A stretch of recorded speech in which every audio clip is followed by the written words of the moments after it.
मित्रों नमस्कार। आप सभी का स्वागत है हमारे चैनल योग और अध्यात्म पर। मित्रों आज का जो विषय हमने लिया है वह है चक्र। हमें जो शरीर में पाए जाने वाले चक्र हैं, आज हम उनके बारे में विस्तार से चर्चा करेंगे।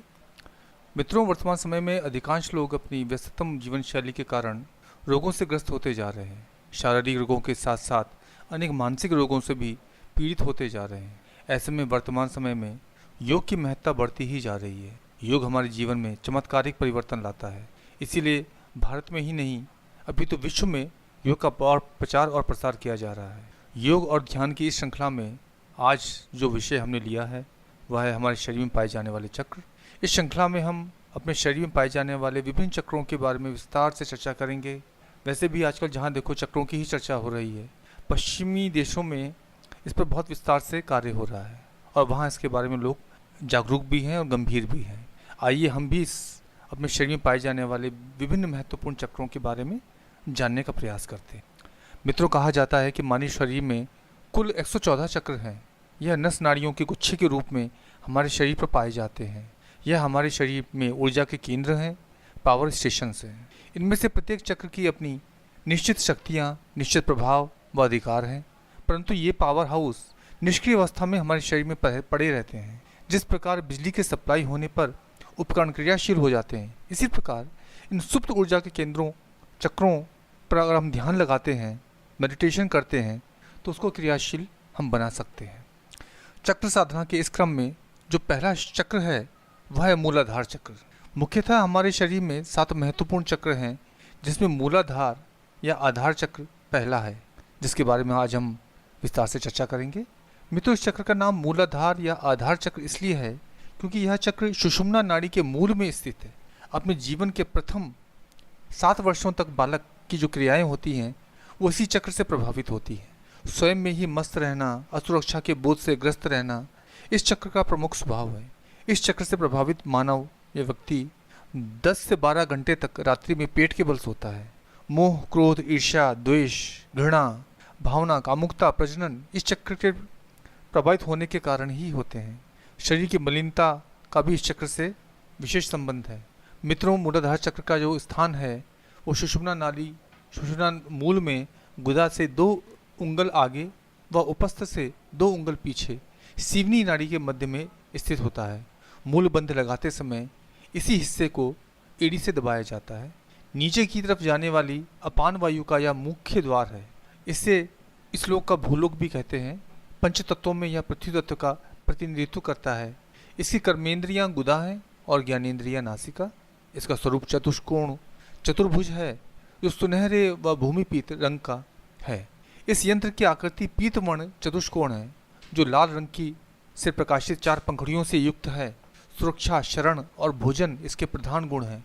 मित्रों इस चक्र के जागृत होने पर साधक के अंदर पृथ्वी के गुण आने लगते हैं, जैसे दृढ़ता, सहनशीलता, स्थिरता, निश्चलता, जिम्मेदारी आदि आदि। अगर हम इसके अपने शारीरिक स्तर पर पड़ने वाले प्रभाव को देखें तो व्यक्ति के पृथ्वी तत्व से संबंधित दोष दूर होने लगते हैं। जब इस चक्र का ध्यान करते हैं, इस पर साधना करते हैं, तो इस चक्र से जो मेरे दोष होते हैं वो मेरे दूर होने लगते हैं।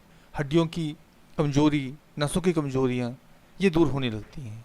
इसके प्रभाव में आया व्यक्ति धैर्यवान, क्षमाशील बन जाता है, क्षमावान बन जाता है। मित्रों इसका दिव्य स्वरूप को थोड़ा सा और जानने का प्रयास करते हैं।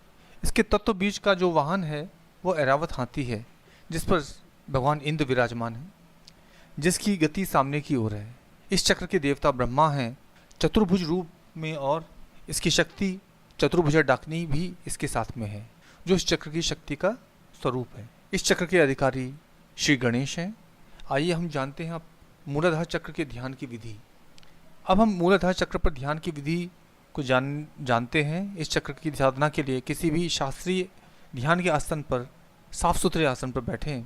इस चक्र पर ध्यान लगाते समय प्रयुक्त होने वाली कर मुद्रा में अंगूठे व कर मुद्रा को दबाया जाता है।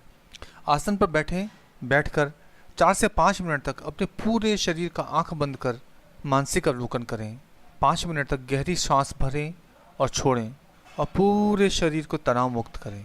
जब श्वास भरें तो महसूस करें यह मूलाधार चक्र से सहस्त्रार चक्र की ओर जा रहा है और इसी प्रकार वापस सी के समय सभी चक्रों को प्रभावित करते हुए ये वापस आ रहा है। इसी प्रकार 5 मिनट तक इस चक्र का ध्यान करें, इस क्रिया को करें। इसके पश्चात चक्र का ध्यान का अभ्यास मूलाधार चक्र से आरंभ करें, क्योंकि यह मेरे शरीर का नीचे से सबसे पहला चक्र है, इसीलिए इसको आधार चक्र भी कहा जाता है। अगर साधक ने इस चक्र की साधना अच्छे से कर ली तो अन्य चक्रों को भी साधक को साधने में आसानी होती है, क्योंकि यह चक्र जागृत होने पर अपनी ऊर्जा द्वारा ऊपर जाने वाले अन्य चक्रों को भी प्रभावित और जागृत करता है। इसका बीज मंत्र है लम।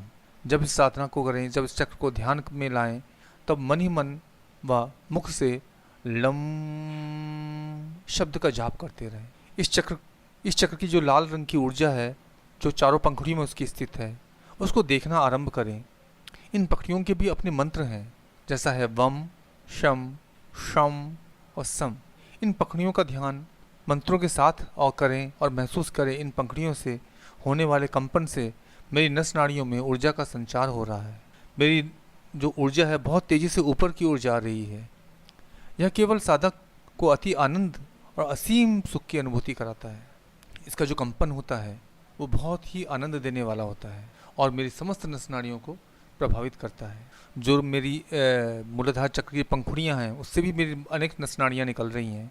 तो उन नस नाड़ियों पर अगर हम ध्यान देते हैं, उन मंत्रों का जाप करते हैं, पंखुड़ियों का जाप करते हैं, तो उससे मेरा समस्त तंत्र का तंत्र प्रभाव में आता है और असीम सुख की अनुभूति होती है।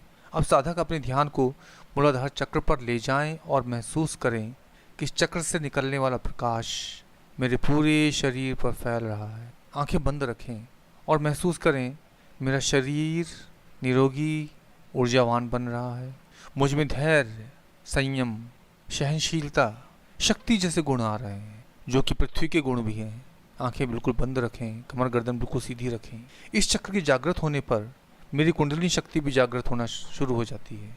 मित्रों, इसका प्रभाव मेरे शरीर पर क्या पड़ता है, आइए इसका भी जानने का प्रयास करते हैं। इस चक्र की साधना करने से साधक के जीवन में महत्वपूर्ण बदलाव होने लगते हैं। व्यक्ति धैर्यवान, संयमी, साहसी, भीरू बन जाता है। मन की चंचलता खत्म होने लगती है। जिंदगी में ठहराव आने लगता है। शरीर में हड्डियों की कमजोरी दूर होने लगती हैं। व्यक्ति स्थिर होने लगता है।